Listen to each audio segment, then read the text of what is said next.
video a while back about what to do when your dog or puppy is lunging at other dogs while on leash. And I gave one technique, which is the technique of redirection. The thing is, there are so many other techniques available, and this is why I decided to bring on a trainer who actually specializes in leash reactivity. I'm so happy because Jean Biggins, a certified professional dog trainer and owner of Positive Change Dog Training, agreed to come on my channel and share some of her favorite training games for leash reactivity. If you want to get in contact with her for private online sessions, she offers that as well, and I've linked to her information below. So without further ado, here is Jean with her favorite training games. Today I'm going to talk to you about reactivity.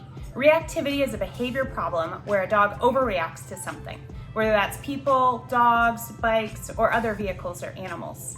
What a dog overreacts to is often referred to as a trigger. Reactive behavior can be rooted in fear, aggression, or even excitement or frustration. One common component to reactivity, regardless of the underlying cause, is that the dog is unable to calm themselves once they get going. So a dog that barks a few times as someone passes their yard isn't really reactive. But a dog who barks and barks, runs the fence, gets really agitated, and then ignores their handler, treats, toys, cues, that dog may be suffering from reactive behavior. Leash reactivity is when the overreaction to triggers occurs almost exclusively on leash. A dog suffering from leash reactivity may be friendly and social off leash, even go to daycare or have dog play dates, but then once on leash, they may pull, bark, or even lunge or look aggressive. This can make the behavior especially confusing and frustrating to pet parents. The good news is, there's a lot you can do to help. Today I'm going to share a few simple games to apply to start to address the problem and create real change. The very first game is used to help a dog to calm, to distract your dog until a trigger can move away, or to occupy your dog while you're busy. Maybe you're picking up poop or unlocking the car and unable to keep an eye on your surroundings as much as you want to. This is a treat scatter game that I call Find It. Your dog is going to love it. For all of our training games out and about, you want high value treats. This means pea-sized pieces of meat or cheese. To play the Find It game, you're gonna start with 4 to 6 treats in your hand. Once you have your dog's attention, say, "Find it," and scatter the treats on the floor. Point at the treats and keep pointing as long as there are more to find. Once your dog has found all the treats, tell them they're done and start over. You can help your dog and really point out the treats at first if they need your help. Repeat the game 3 times in the house, then play it in the yard. You're going to practice this game at least 10 times in a controlled, low distraction environment, such as your house or yard, before you actually practice it on a walk. Then every time you go for a walk, practice it at least once for fun, as well as when you need it, to occupy your dog as a distraction passes, to help your dog to calm, or to keep them busy while you pick up their poop. The Find It game can be a great way to start a walk or to help your dog acclimate to a new environment, because sniffing for the treats is calming, and a calmer dog is going to have an easier time listening and focusing around potential triggers. There are times when you would not use Find It. These include when there's an off-leash dog who may come up and compete for the treats, when it's best to keep moving away from the distraction instead of stay in one place, or when there's ice melt, broken glass, or other things on the ground that potentially make it unsafe for your dog to eat treats off of the ground. The second game that I have for you today is an emergency strategy, when it would be best to get your dog away from the trigger. Perhaps you see the distraction before your dog does and know that it's best to just get out of there.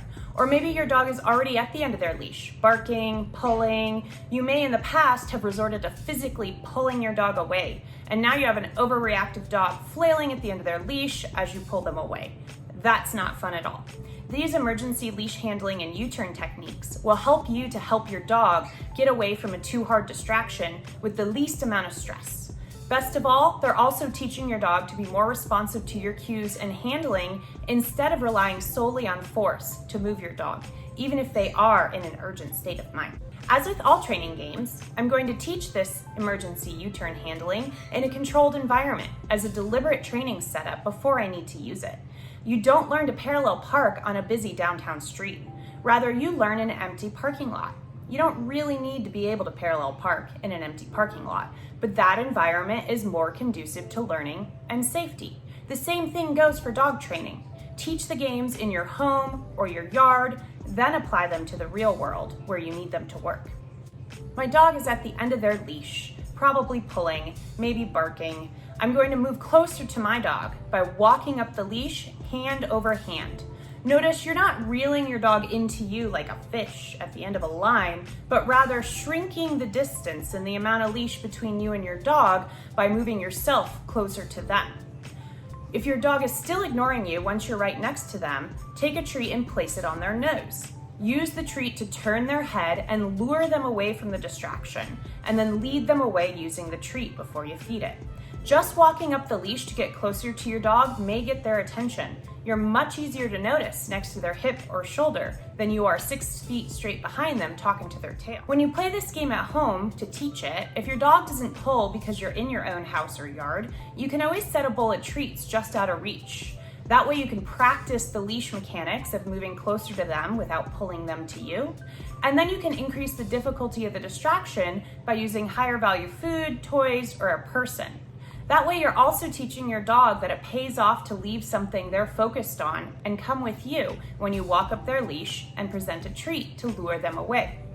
By going through these steps to learn the strategy before you need it, you'll find it much easier to do in an urgent situation.